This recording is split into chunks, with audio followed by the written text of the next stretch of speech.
গাজায় চলমান ইসরায়েলি আগ্রাসনের জবাবে ইয়েমেনের ইরান সমর্থিত হুথি বিদ্রোহীরা এবার ইসরায়েলের গুরুত্বপূর্ণ হাইফা বন্দরকে সমুদ্র অবরোধের আওতায় আনার ঘোষণা দিয়েছে। সোমবার হুথিদের সামরিক মুখপাত্র ব্রিগেডিয়ার জেনারেল ইয়াহিয়া সারি এক টেলিভিশন ভাষণে এই ঘোষণা দেন। সারি বলেন, এই মুহূর্ত থেকে হাইফা বন্দরকে আমাদের বৈধ লক্ষ্যবস্তু হিসেবে চিহ্নিত করা হলো। এই বন্দরে যাতায়াতকারী সব জাহাজ এবং সংশ্লিষ্ট কোম্পানিগুলোকে এখনই সতর্ক করা হচ্ছে।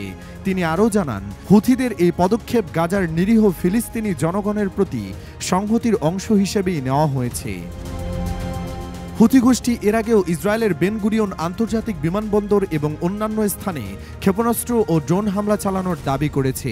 তবে অধিকাংশ হামলায় ইসরায়েলি প্রতিরক্ষা বাহিনী মাঝপথে প্রতিহত করতে সক্ষম হয়েছে। তা সত্ত্বেও হুথিদের কর্মকাণ্ডে ইসরায়েলে আতঙ্ক ক্রমেই বাড়ছে।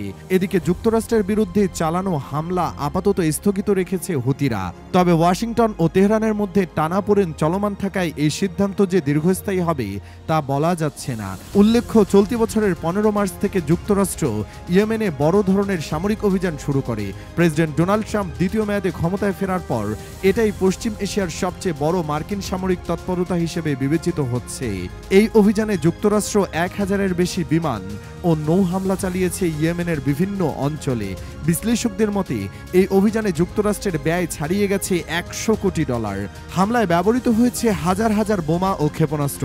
তবে 8 মে হোয়াইট হাউস জানায়, প্রেসিডেন্ট ট্রাম্প সাময়িকভাবে ইয়েমেনে সামরিক অভিযান স্থগিতের নির্দেশ দিয়েছেন।